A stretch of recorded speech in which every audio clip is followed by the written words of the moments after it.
अस्सलाम वालेकुम। आज हम देखेंगे बेंजीन की डिस्कवरी और structure of benzene, a very important lecture. First is the discovery. सबसे पहले बेंजीन को जिसने डिस्कवर किया उसका नाम था माइकल फैराडे। Michael Faraday. और ये कब की बात है? इन 1825 में माइकल फैराडे ने फर्स्ट टाइम बेंजीन को अलग किया, प्रोड्यूस किया एक प्रोसेस से। उसका नाम था destructive distillation. Very important term, destructive distillation से। और डिस्ट्रक्टिव डिस्टिलेशन इसने करवाई वेजिटेबल घी की।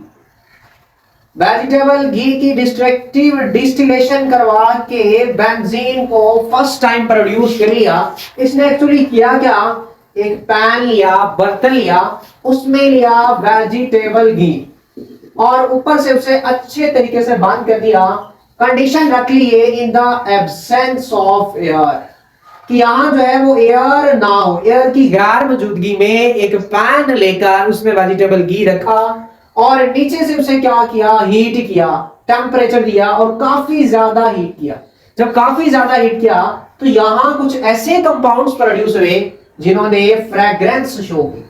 फ्रेग्रेंट रखने वाले कंपाउंड्स मिले, या यू कैन से अरोमा रखने वाले कंपाउंड्स मिले। और वही वाला कंपाउंड क्या था? हमारा बेंजीन। तो फर्स्ट टाइम इन 1825 में माइकल फैराडे ने प्रोड्यूस किया बेंजीन को by the destructive distillation of vegetable ghee.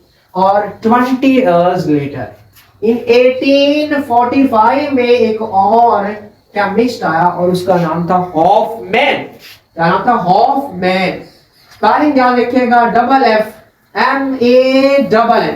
Hoffmann ने 20 इयर्स लेटर मीन इन 1845 में बेंजीन को प्रोड्यूस्ड करवाया। इसने कहा बेंजीन एक और कंपाउंड में भी प्रेजेंट है, वहां से हमसे प्रोड्यूस्ड करवा सकते हैं, दैट इज अ कोल तार। कोल तार में भी तो क्या मौजूद है? बेंजीन मौजूद है। और बेंजीन को और बेंजीन के स्ट्रक्चर को डिस्कवर करते करते ऑलमोस्ट 100 इयर्स लगे। आफ्टर 100 इयर्स ये आइडिया हुआ कि बेंजीन का स्ट्रक्चर ऐसा गोल गोल है। इसलिए गोल चीजों की समझ नहीं आती, ज्यादा उनमें क्या होते हैं? चक्कर सी होते हैं। चलिए अभी हम देखते हैं structure of benzene.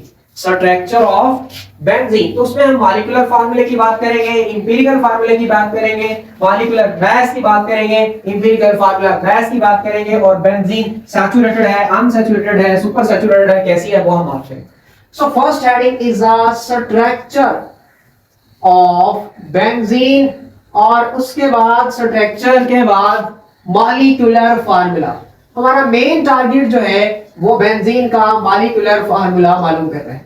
So molecular formula मालूम करने से पहले हमें थोड़ा सा आइडिया होना चाहिए इंपीरिकल फार्मूला बेंजीन का कैसे मालूम हुआ। और इंपीरिकल फार्मूला अगर मिल जाता है तो हम वहां से मॉलिक्यूलर फार्मूला निकालते हैं। फर्स्ट है सो एम्पिरिकल फार्मूला हमने बेंजीन का मालूम कर लिया एक एनालिसिस से, और उस एनालिसिस का नाम था एलिमेंटल एनालिसिस, जिसमें हम कंपाउंड्स की और एलिमेंट्स की क्या करते हैं? पहचान करते हैं, आइडेंटिटी ढूंढते हैं। तो इस एलिमेंटल एनालिसिस से जब बेंजीन को पास करवाया गया तो हमें पता चला इसका इंपीरिकल फार्मूला CH है, और इसमें जो एलिमेंट्स है वो कार्बन एंड हाइड्रोजन, ये दो एलिमेंट्स जो है वो इसके अंदर है। एलिमेंटल एनालिसिस ने हमें बताया। सेकेंड में हमने बेंजीन का मालूम किया मॉलिक्यूलर मास। और बेंजीन का मॉलिक्यूलर मास जो है वो हमने एक मेथड से निकाला जिसका नाम था vapour face density method. Vapour face density method. और हमें पता है बेंजीन जो है वो हमारी किस फॉर्म में होती है? लिक्विड फॉर्म में होती है। किस फॉर्म में? लिक्विड फॉर्म में होती है। तो वेपर फेस डेंसिटी मेथड में हम लोग क्या करते हैं? किसी पैन में किसी लिक्विड को डाल लेते हैं। हम बात कर रहे हैं बेंजीन की, तो हम लोग यहाँ इस पैन में, बर्तन में बेंजीन को जो है वो ले लेंगे और इसे हम लोग क्या करेंगे? हीट करेंगे, हाई टेम्परेचर देंगे। जैसे ही हाई टेम्परेचर देंगे तो इसके वेपर्स बनेंगे। क्या बनेंगे? वेपर्स।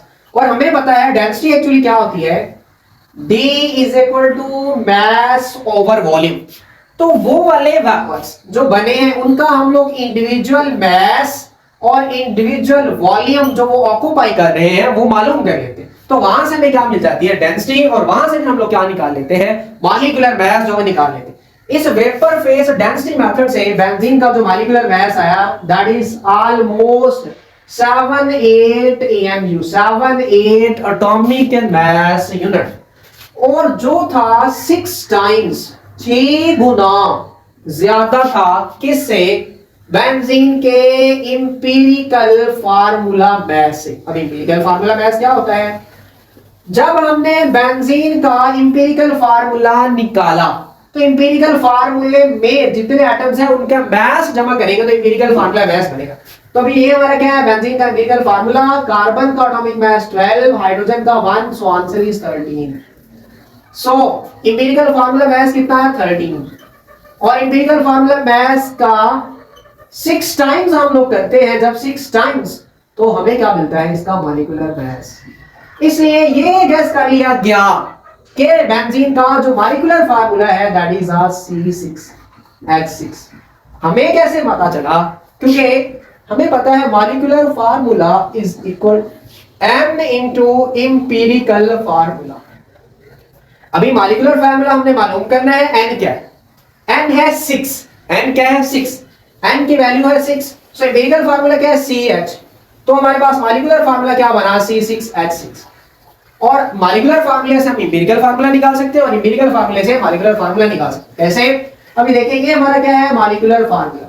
सो इसका इंपीरिकल फार्मूला निकालने के लिए हमने जो सिंपलेस्ट नंबर ऑफ एटम्स है वो कॉमन ले लें, तो दोनों के सेम है इसलिए 6 कॉमन ले लिया, बाकी क्या बचा CH। सो 6 क्या है, is the value of N, is the value of N, और CH क्या है, is the empirical formula of the benzene. And the last point very important, benzene के स्ट्रक्चर से हमें यह पता चला कि बेंजीन जो है हमारा C6H6 जो है वो हाईली अनसैचुरेटेड है, हाईली अनसैचुरेटेड बिहेवियर या कैरेक्टर दिखाती है। हाईली अनसैचुरेटेड का मतलब ये है इसमें हमारे पास क्या है, डबल बॉन्ड है। क्या है, डबल बॉन्ड है। और ऐसा नहीं है कि बस बेंजीन डिस्कवर हुई उसके स्ट्रक्चर का पता चल गया और हमें उठा के टेक्स्ट बुक में दे दिया, ऐसा नहीं है। इसके स्ट्रक्चर को डिस्कवर करते हुए ऑलमोस्ट 100 इयर्स लगे और बाद में पता चला स्ट्रक्चर है गोल गोल, दुनिया गोल। So this is the discovery and structure of benzene, और इससे नेक्स्ट लेक्चर में हम लोग देखेंगे straight chain structure of benzene, ruled out कि बेंजीन का स्ट्रेट चेन स्ट्रक्चर नहीं होता। So stay connected with your खूबसूरत सा चैनल इल्म डॉट।